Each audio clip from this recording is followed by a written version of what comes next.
Consolador, descubriendo el plan de Dios por una intimidad con relación.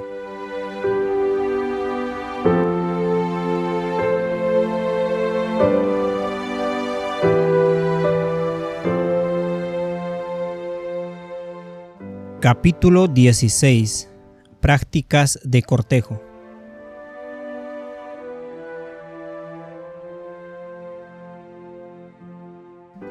Leemos Proverbios 30, versículo 18 al 19.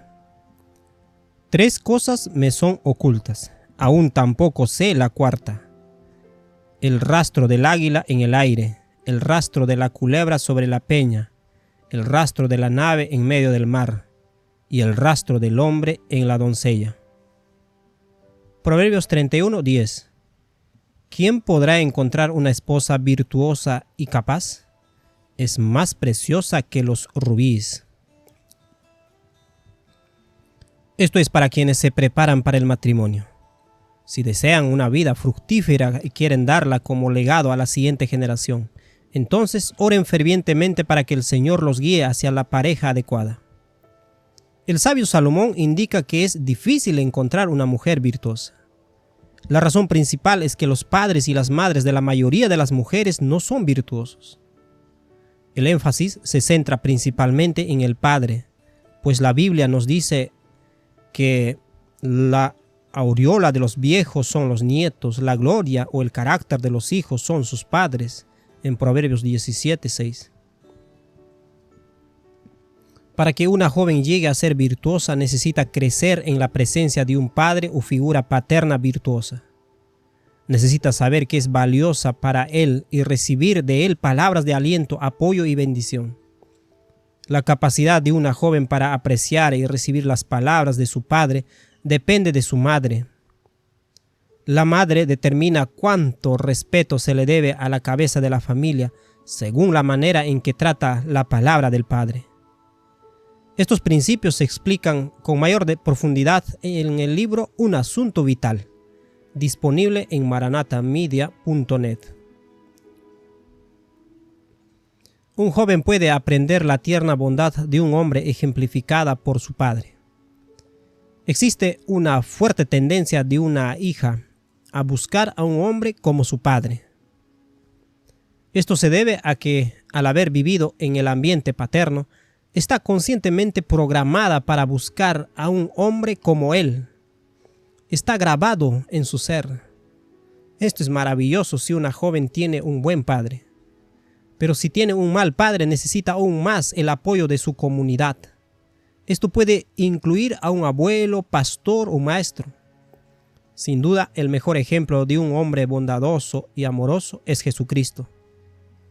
Al leer sobre su vida y meditar en él y su gran amor por nosotros, la atmósfera que la rodea pueda comenzar a cambiar y el modelo del hombre que buscará se asemejará más a un hombre que busca y sigue a Cristo.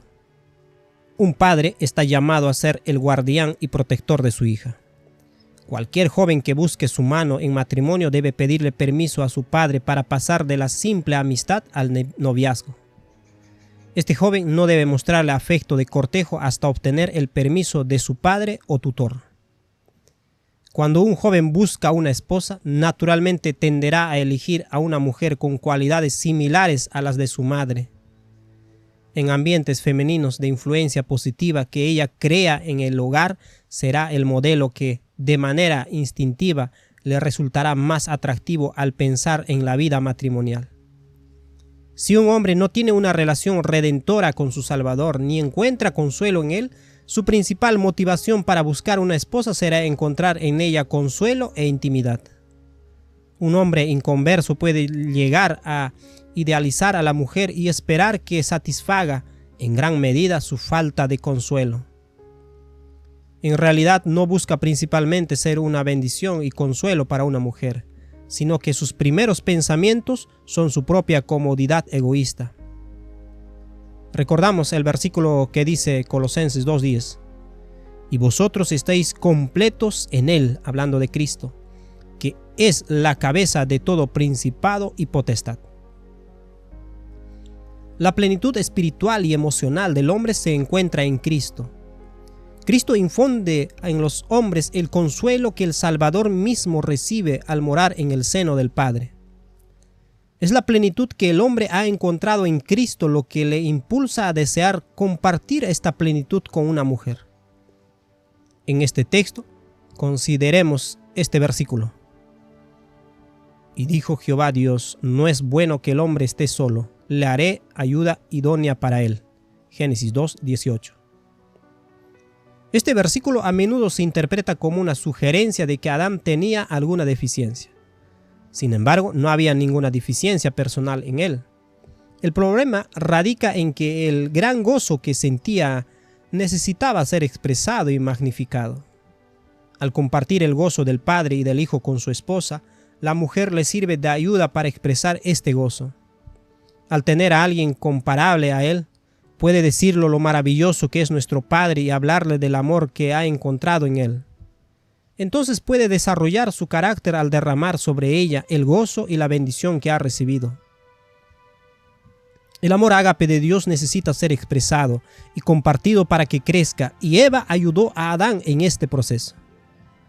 Muchos hombres sienten el peso de la soledad porque no están completos en Cristo. Por ello, ceden en sus principios en busca de consuelo a través de la mujer, pero ese consuelo verdadero solo se puede encontrar en Dios. El hombre que recibe consuelo de Dios deseará compartirlo con una mujer y bendecirla como Cristo lo ha bendecido a él. Con el consuelo que recibe de Cristo, no sentirá la necesidad de transigir con sus principios. No permitirá que el desánimo lo domine, ni siquiera cuando Satanás lo tiente a través de las mujeres. El hombre y la mujer fueron creados a la imagen de Dios y de su Hijo. No era bueno que el Padre estuviera solo, por lo que engendró a su Hijo a su imagen en la eternidad.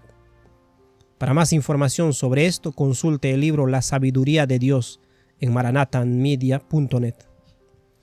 El Hijo de Dios es el resplandor o la magnificación de la gloria del carácter del Padre. El Hijo también obtiene del Padre amor, misericordia y gracia con sus peticiones y súplicas.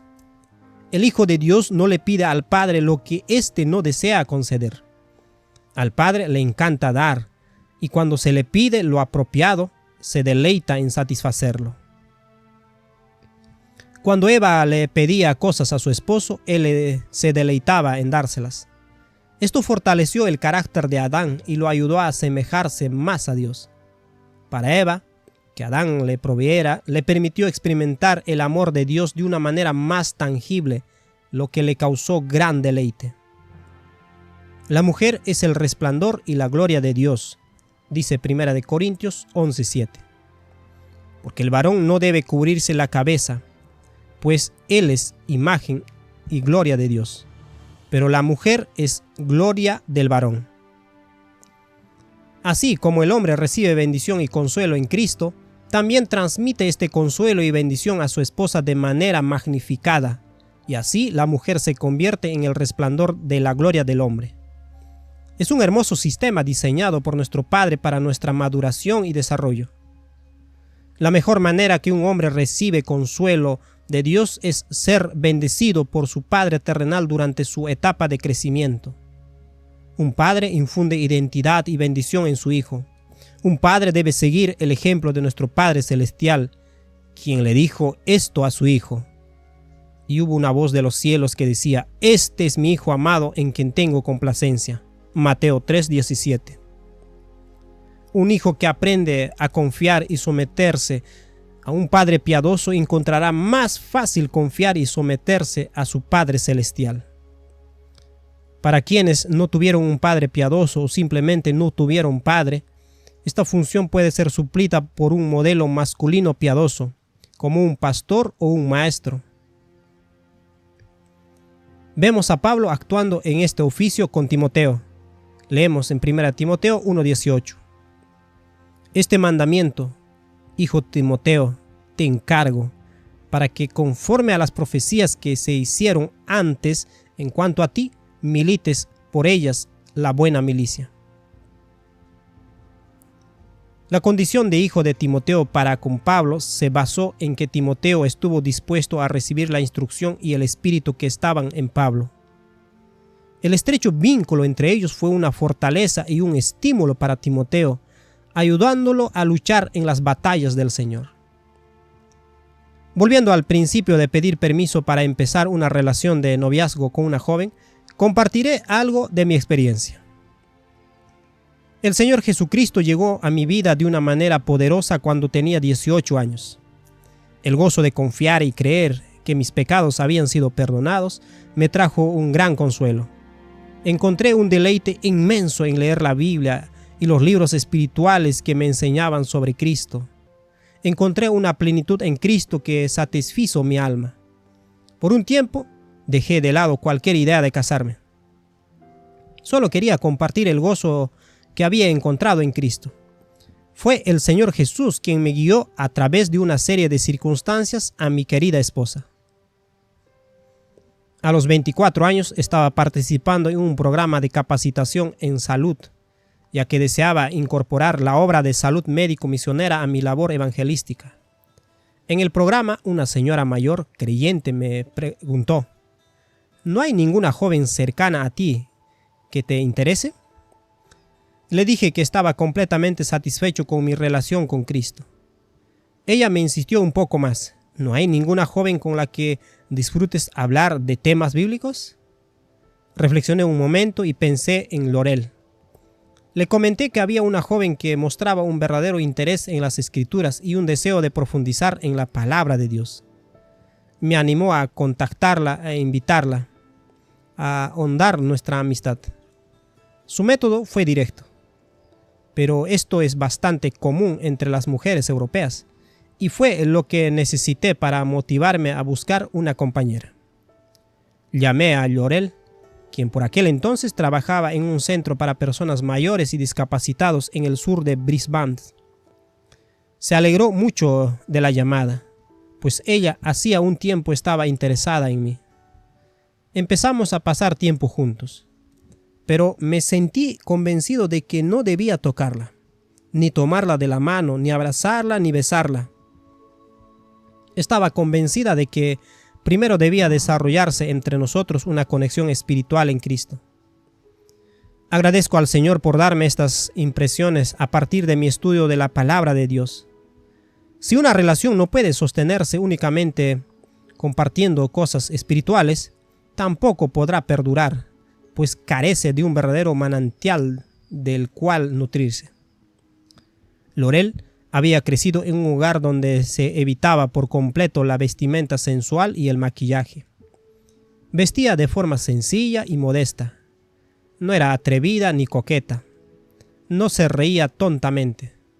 No se detenía en cosas triviales o frívolas. Estos rasgos eran muy atractivos. Lo principal que me atrajo de ella fue su amor a Dios y su palabra. Esta fue y sigue siendo la base de nuestra amistad. Afirmándonos en los principios que habíamos aprendido en la palabra de Dios, no buscábamos pasar tiempo juntos solo para entretenernos. Queríamos ser una bendición para la comunidad.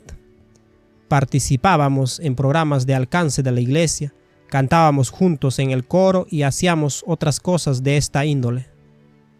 Nuestra amistad iba viento en popa cuando Satanás ejerció su influencia e intentó romper la relación. Lamentablemente, en mi pasado vi muchas películas sobre hombres y mujeres que no amaban a Dios. Había fomentado en mi carne el deseo de una mujer seductora y que vistiera de forma sensual. En mi vida de oración había pedido para que estos deseos fueran desarraigados de mi ser. Había dejado de ver películas y televisión, pero las semillas sembradas desde mi adolescencia aún tenían su influencia. Me bombardeaban pensamientos sobre lo que el mundo dice acerca de la belleza exterior, y eso me hizo dudar de nuestra amistad. Caí en la trampa de Satanás y llamé a Lorel para decirle que quería cortar la relación.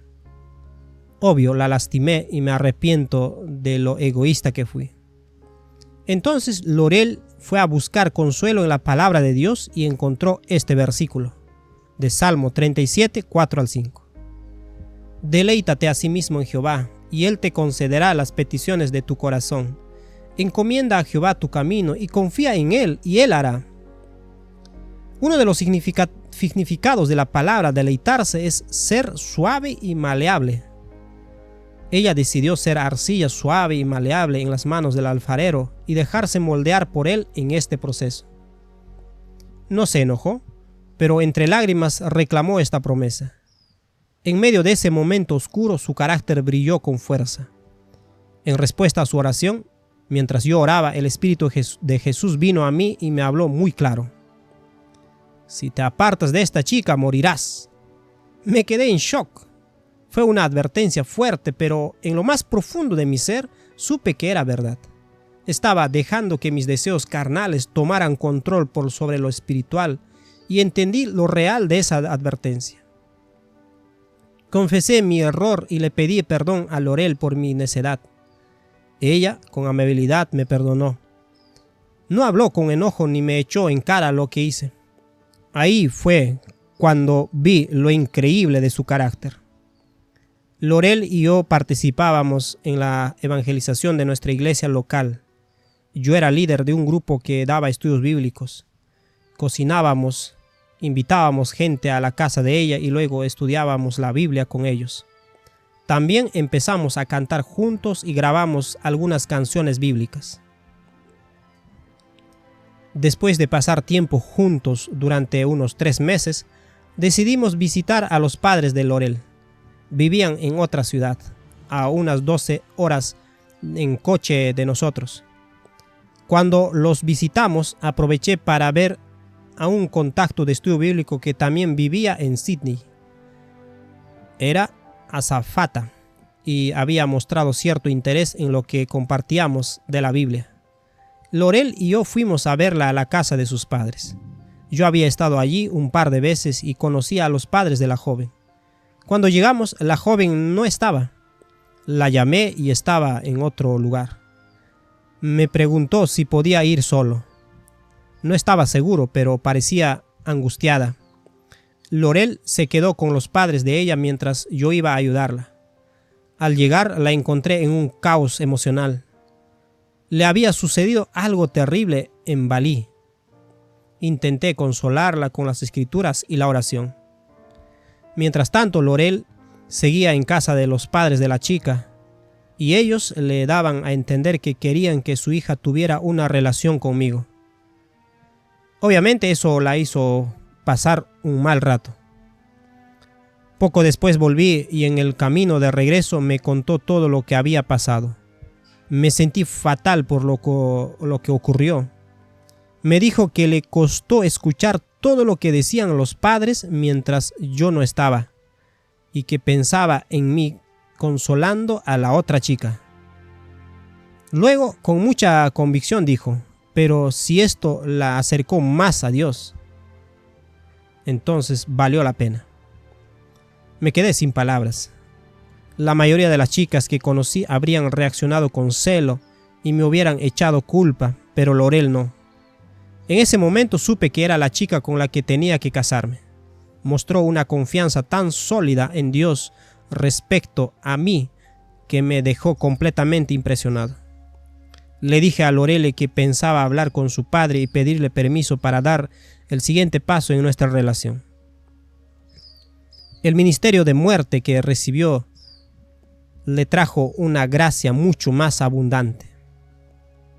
Como mencioné antes, estaba decidido a no tocar a Lorel hasta que tuviéramos una relación espiritual sólida juntos.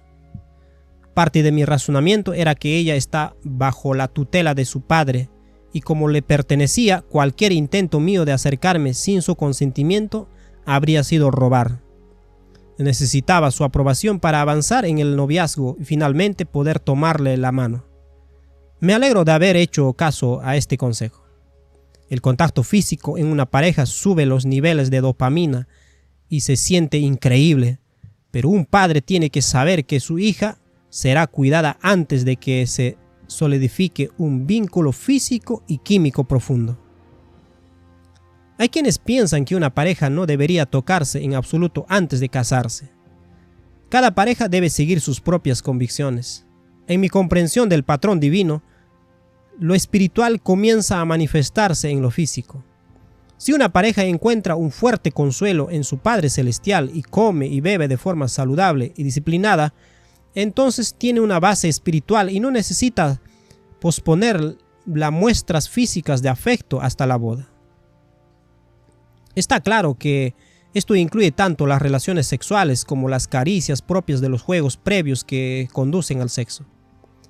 También excluye los abrazos frontales de cuerpo entero, donde las pelvis se le tocan. Esto pone a las personas en una posición vulnerable y permite que Satanás las tiente. En el matrimonio, estos abrazos se sienten bien gracias a la liberación de dopamina y oxitocina, pero fuera del matrimonio, estos sentimientos pueden llevar a la fornicación si la persona no está fuertemente conectada con nuestro Dios como consolador, o si aún es nueva en su comprensión de la verdad. Para mantener el contexto, por sobre todo, los hombres deben tener el permiso del tutor de la mujer.